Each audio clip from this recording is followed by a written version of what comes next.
नमस्कार दोस्तों, अगर आपको भी भारत और इंग्लैंड के बीच 5 मैचों की टेस्ट सीरीज के चौथे टेस्ट महामुकाबले के तीसरे दिन का सबसे रोमांचक खेल पसंद आया हो तो हमारी इस वीडियो को एक लाइक करना नहीं भूलिए। आज के हमारी इस वीडियो का लाइक टारगेट सिर्फ 500 लाइक है, तो दिल से लाइक जरूर कीजिएगा। जी हाँ दोस्तों, चौथे टेस्ट में मुकाबले में आज तीसरे दिन बल्लेबाजी करते हुए इंग्लैंड ने मचा दिया था। तूफान जो रूट और ऑली पॉप की घातक बल्लेबाजी ने टीम के लिए की शानदार साझेदारी, मगर फिर भारतीय टीम ने शानदार गेंदबाजी से कर दिया कमाल। बेहतरीन विकेट उड़ाकर रच दिया इतिहास। अब ऐसे में सबको लगने लगा अब यहां से भारतीय टीम वापसी करेगा, लेकिन फिर बेन स्टोक्स और रूट भारत के गेंदबाजों के पसीने छुड़ा दिए और दिखा दिए दिन में तारे। फिर जडेजा और वॉशिंगटन ने गेंदबाजी से कर दिया कमाल। दोस्तों, ऐसे में आपको इस वीडियो में दिखाने जा रहे हैं आज के भारत इंग्लैंड चौथे टेस्ट मुकाबले की तीसरे दिन की पूरी हाईलाइट, तो अंत तक वीडियो जरूर देखिएगा। दोस्तों, बता दे भारतीय टीम इस समय इंग्लैंड दौरे पर है, जहां भारत और इंग्लैंड के बीच 5 मैचों की टेस्ट श्रृंखला का चौथा और अब तक का सबसे रोमांचक, सांसों को रोक देने वाला महामुकाबला आज क्रिकेट मैनचेस्टर के मैदान में खेला गया। इस महत्वपूर्ण मुकाबले में कप्तान बेन स्टोक्स ने टॉस जीता और पहले गेंदबाजी करने का फैसला किया और विपक्षी भारतीय टीम को बल्लेबाजी के लिए आमंत्रित किया था, जहां पर पहले बल्लेबाजी करते हुए भारतीय टीम ने पहली पारी में 358 रन बनाए और ऑल आउट हो गई। इसके जवाब में उतरी इंग्लैंड ने पहली पारी में दूसरे दिन के खेल के अंत तक 46 ओवर में 225 रन 2 विकेट खोकर बना लिए थे। ऐसे में जब तीसरा दिन का खेल शुरू हुआ तो मैदान पर 2 बड़े बल्लेबाज मौजूद थे, जहां पर ऑली पॉप ने 42 गेंदों में 20 रन बनाए थे, जबकि रूट ने 27 गेंदों में 11 रन बना लिए थे और यह मैदान पर आए थे। ऐसे में आज दिन का पहला एवं पारी का 47वां ओवर लेकर शार्दुल ठाकुर आए और इस ओवर में सिर्फ 2 रन दिए गए। अब टीम ने 2 विकेट खोकर 227 रन पूरे कर लिए थे। आज के दिन जब 49वां ओवर लेकर जसप्रीत बुमराह आते हैं तो जो रूट उनको पहली गेंद पर एक शानदार फ्रंट फुट से फ्लिक शॉट लगाते हैं। बॉल सीधा स्क्वायर लेग की तरफ सीमा रेखा से बाहर 4 रन के लिए चली जाती है और इस ओवर में 4 रन के साथ 49 ओवर में टीम ने 231 रन बना लिए थे। फिर 50वां ओवर लेकर जब मोहम्मद सिराज आए तो ऑली पॉप ने उनको पहली ऑफ स्टंप के बाहर डाली गई गेंद को डिफेंड करने का प्रयास किया था और बल्ले का मोटा किनारा लेकर गली फील्डर को चौंकाते हुए गेंद सीधी सीमा रेखा से बाहर 4 रन के लिए चली गई थी। वहीं नहीं दोस्तों, 5वीं गेंद पर जो रूट मोहम्मद सिराज को एक अच्छा कट शॉट खेलते हैं, हवा में गेंद गई थी लेकिन गैप में चली गई थी और बाउंड्री थर्ड मैन की तरफ आज इंग्लैंड को मिलती है और 50 ओवर में 2 विकेट खोकर टीम ने 240 रन पूरे कर लिए थे। आज ऑली पॉप और जो रूट दिन की शुरुआत में बेहतरीन बल्लेबाजी करते हुए जमकर अपना बल्ला खोलते हुए नजर आने लगे थे, तो भारतीय गेंदबाज किसी भी प्रकार से उनको परेशान नहीं कर पा रहे थे। देखते ही देखते इन्होंने भारतीय गेंदबाजों पर प्रेशर बढ़ा दिया था। अब पारी का जब 55वां ओवर लेकर जसप्रीत बुमराह आए तो उनको 5वीं गेंद पर ऑली पॉप ने एक शानदार फुल शॉट लगाया और बाउंड्री बटोरी और 4 रन के साथ इस ओवर में अपनी टीम के 250 रन पूरे करके 252 पर टीम को पहुंचा दिया। आज जिस तरीके से जो रूट और ऑली पॉप ने साझेदारी करके शुरुआत की थी ना, वह कहीं ना कहीं आज भारतीय कप्तान शुभमन गिल के लिए परेशानी का सबब बन चुकी थी। पारी का जब 57वां ओवर लेकर जसप्रीत बुमराह आए तो जो रूट ने तीसरी गेंद पर बेहतरीन टाइमिंग का इस्तेमाल करते हुए पंच कर दिया और सीधी 4 रन के लिए गेंद चली गई और इस प्रकार अब टीम 259 रन 57 ओवर में बना चुकी थी। भारतीय गेंदबाज किसी भी तरीके से जो रूट और ऑली पॉप की इस जोड़ी को तोड़ने में नाकामयाब हुए थे और ड्रिंक्स ब्रेक होते होते 59 ओवर में टीम ने 266 रन पूरे कर लिए थे। इसके बाद जब मुकाबला शुरू हुआ तो 67वां ओवर लेकर मोहम्मद सिराज आए तो 5वीं गेंद पर ऑली पॉप ने बेहतरीन टाइमिंग का इस्तेमाल करके फुलर लेंथ की गेंद को ऑफ ड्राइव की बदौलत गेंद से बाहर, गेंद को सीमा रेखा से बाहर 4 रन के लिए भेज दिया और 60 ओवर में टीम ने 275 रन 2 विकेट खोकर बना लिए थे। अब दोनों बल्लेबाज अपने अर्धशतक की तरफ बढ़ते जा रहे थे, तो भारतीय गेंदबाजी टोटल फ्लॉप साबित हो रही थी। और फिर ऐसे में आज भारतीय गेंदबाजी की इस तरीके की परिस्थितियां देखकर पूरे भारतीय फैंस निराश नजर आ रहे थे। पारी के 64वें ओवर में अब रविंद्र जडेजा को एक सिंगल रन लेकर ऑली पॉप अपना अर्धशतक पूरा कर लेते हैं। और बेहतरीन एक ऐसे वक्त पर यह अर्धशतक आया था जब इंग्लैंड को बेहद बड़ी जरूरत थी और पारी को संभालकर उन्होंने भारतीय टीम को बैकफुट पर धकेल दिया था। एक तरफ ऑली पॉप अपना अर्धशतक बना चुके थे, तो दूसरी तरफ जो रूट भी अब अपने अर्धशतक की तरफ बढ़ने लगे थे। और फिर अंशुल कंबोज को 67वें ओवर में ऑली पॉप टारगेट करते हुए दूसरी गेंद पर स्ट्रेट ड्राइव लगाकर एक शानदार चौका लगा देते हैं। और इस प्रकार इन दोनों के बीच में अब 100 रन की साझेदारी भी पूरी हो गई थी। अब ऑली पॉप अपने शतक की तरफ बढ़ने लगे थे। दूसरी तरफ इन दोनों ने मिलकर अपनी टीम को अब 300 के पार भी पहुंचा दिया था। पारी का जब 69वां ओवर लेकर वॉशिंगटन सुंदर आए, तो जो रूट ने दूसरी गेंद पर एक शानदार कलात्मक शॉट खेला और ऑफ स्पिन को परख कर रिवर्स स्वीप के माध्यम से थर्ड मैन की तरफ एक चौका बटोर लिया। और इसके बाद अगली गेंद पर एक सिंगल रन लेकर जो रूट ने भी अपना एक और अर्धशतक पूरा करके इतिहास रच दिया और ड्रेसिंग रूम में तालियां बजते हुए नजर आई। अब यह दोनों बल्लेबाज अर्धशतक जमाकर मैदान पर जमे हुए थे और भारतीय टीम के लिए परेशानियां खड़ी करने लगे थे। 71वां ओवर लेकर वॉशिंगटन सुंदर आए, तो जो रूट ने चौथी गेंद पर आगे बढ़कर गेंद को हवा में पिच करके हवा में खेल दिया और इस प्रकार चौका मिलता है। अब टीम बेहतरीन स्कोर की तरफ बढ़ने लगी, तो भारतीय टीम के दिए हुए स्कोर से आगे जाने के लिए पूरी तैयारियां कर चुकी थी। 72वां ओवर रविंद्र जडेजा लेकर आए, तो जो रूट ने चौथी गेंद पर एक काफी लेट कट शॉट खेलते हुए गैप में सीधा चौका बटोर लिया। और 72 ओवर में टीम ने 2 विकेट खोकर 323 रन पूरे कर लिए थे। और ऐसे में भारतीय टीम के लिए अब बहुत बड़ी मुश्किलें खड़ी हो गई थीं, क्योंकि इस जोड़ी को तोड़ पाना असंभव हो गया था। अब 74 ओवर समाप्त होने के बाद 332 रन टीम ने बनाए थे और इसके बाद लंच का ब्रेक हो गया था। अभी भी भारत के दिए हुए लक्ष्य से टीम 26 रन पीछे थी। और इसके बाद जब मुकाबला शुरू हुआ, तो यहां से ऑली पॉप और जो रूट की जोड़ी ने संभलकर खेलना चालू कर दिया। 76वां ओवर लेकर जब रविंद्र जडेजा आए, तो जो रूट ने चौथी गेंद पर कमाल की टाइमिंग का इस्तेमाल करते हुए क्रीज के अंदर रहकर गैप में सीधी सीमा रेखा से बाहर गेंद को भेज दिया। अब टीम एक 341 रन पूरे कर चुकी थी और बेहतरीन 144 रनों की साझेदारी इन दोनों के बीच में हो गई थी। मगर जब 77वां ओवर लेकर वॉशिंगटन सुधर आए, तो पहली गेंद पर ऑली पॉप उनको एक शॉट खेलने गए और लोकेश राहुल ने बेहतरीन कैच पकड़ लिया और 71 रन की एक विस्फोटक पारी खेलकर ऑली पॉप पवेलियन चलते बने। और भारतीय टीम को अब कहीं ना कहीं राहत की सांस आई और तीसरा इंग्लैंड का बड़ा झटका गया। इसके बाद अब इंग्लैंड की साथ देने के लिए हैरी ब्रुक को मैदान पर भेजा गया था। तो फिर 78वां ओवर लेकर रविंद्र जडेजा आए, तो जो रूट ने उनको 5वीं गेंद पर एक स्वीप शॉट खेला और सीधी लेंथ गेंद को बाउंड्री से बाहर 4 रन के लिए भेज दिया।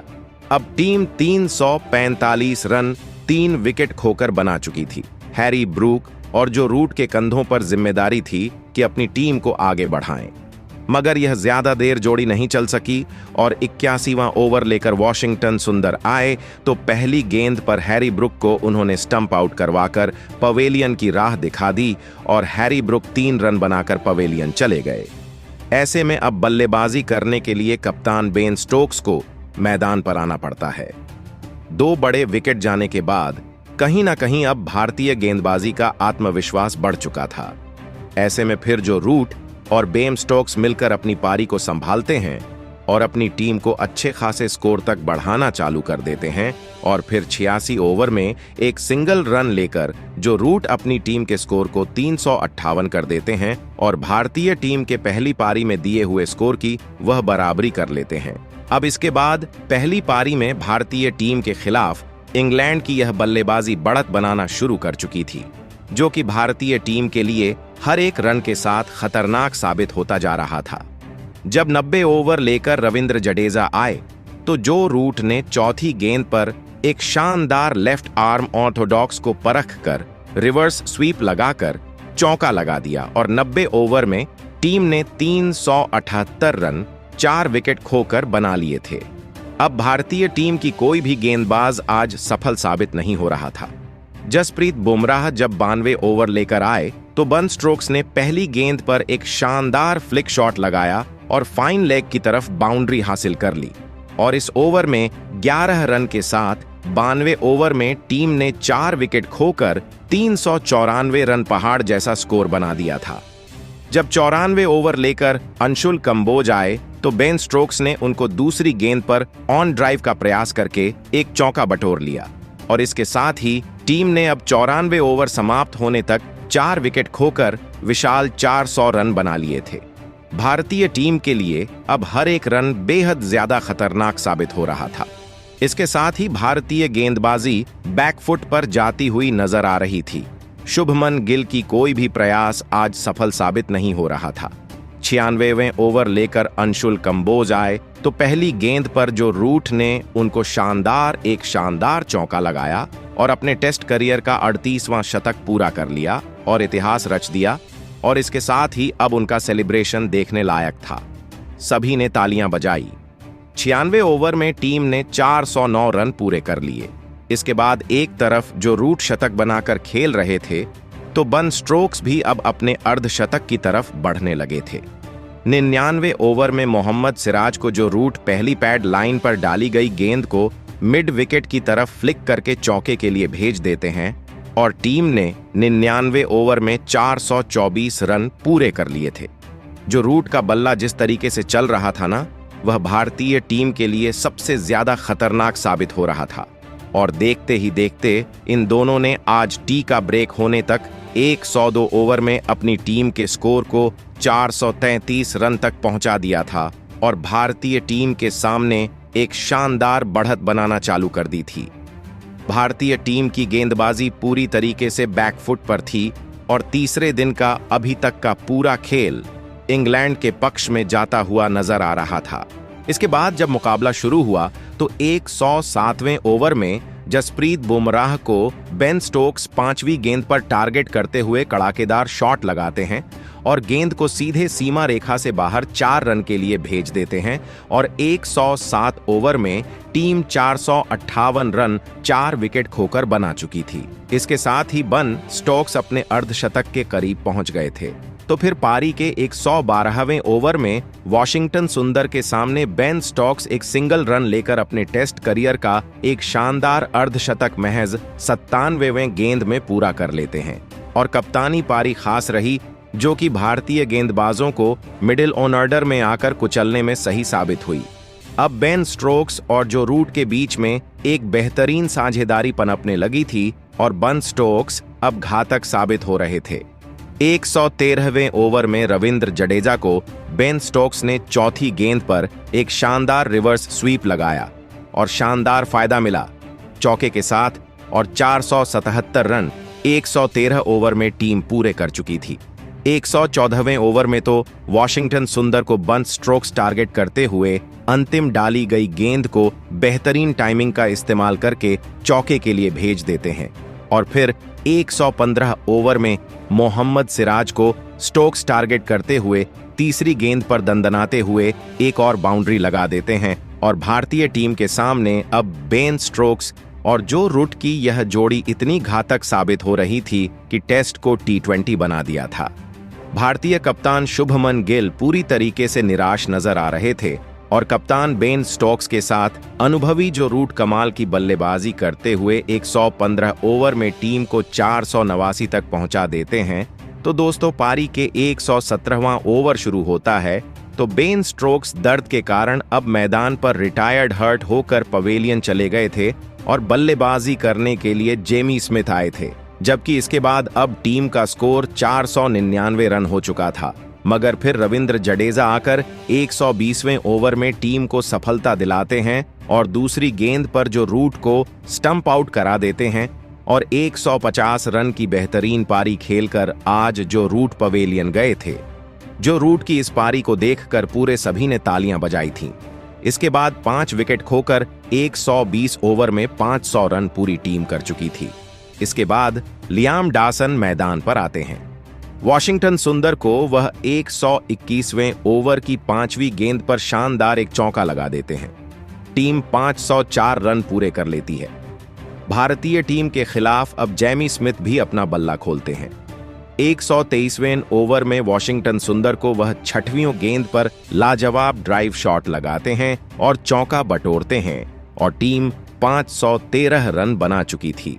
भारतीय टीम के सामने एक विशाल लीड बनाने की उम्मीद से यह दोनों बल्लेबाज बल्लेबाजी कर रहे थे, मगर पारी के 125वें ओवर में जसप्रीत बुमराह आकर जेमी स्मिथ को भी विकेटकीपर ध्रुव जरेल के हाथों कैच आउट करा देते हैं और 9 रन बनाकर आज जेमी स्मिथ पवेलियन चले गए थे। इसके बाद बल्लेबाजी करने के लिए क्रिस बॉक्स आते हैं। भले ही अब अंतिम क्षणों में कुछ विकेट लिए जा रहे थे, मगर आज इंग्लैंड ने जिस तरीके से बल्लेबाजी की थी उससे भारतीय टीम पूरी तरीके से बैकफुट पर आ चुकी थी। अब क्रिस बॉक्स भी बल्लेबाजी करने की कोशिश करते हैं।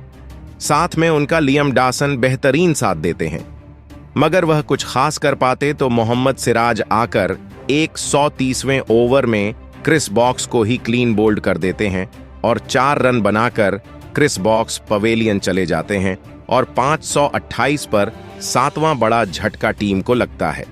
इसके बाद बल्लेबाजी करने के लिए वापस कप्तान बेन स्टोक्स मैदान पर आते हैं, क्योंकि वह रिटायर्ड हर्ट होकर गए थे।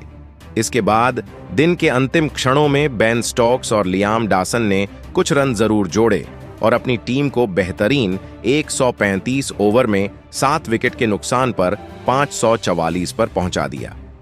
तीसरे दिन का खेल समाप्त होने तक बेहतरीन आज इंग्लैंड टीम फ्रंट फुट पर नजर आई और अब भारतीय टीम के सामने 186 रन की लीड पहली पारी में बना ली गई है। अब भी चौथे दिन का खेल खेला जाएगा, जिसमें भारतीय टीम को अब भी जल्दी विकेट लेने पड़ेंगे और दूसरी पारी में अच्छा खासा रन बनाने पड़ेंगे, तब जाकर कोई जीत की उम्मीद होगी। आज के इस महामुकाबले में भारतीय गेंदबाजों ने अंत में जरूर वापसी की, मगर शुरुआत में इंग्लैंड का पलड़ा भारी रहा, खासकर जो रूट ने 150 रन की पारी खेली, जबकि गिरते पड़ते और घायल होने के बावजूद भी बन स्टोक्स ने कमाल की बल्लेबाजी कर ली और वह नाबाद जमे हुए हैं। ऐसे में भारतीय गेंदबाज टोटल फ्लॉप साबित हुए, मगर इंग्लैंड के इस शानदार गेंदबाजी को जरूर सराहनीय कहना पड़ेगा, खासकर जो रूट की बल्लेबाजी को। ऐसे में जो रूट की शानदार इस बल्लेबाजी को 10 में से कितने अंक देंगे, कमेंट में बताएं। नए हैं सब्सक्राइब करें।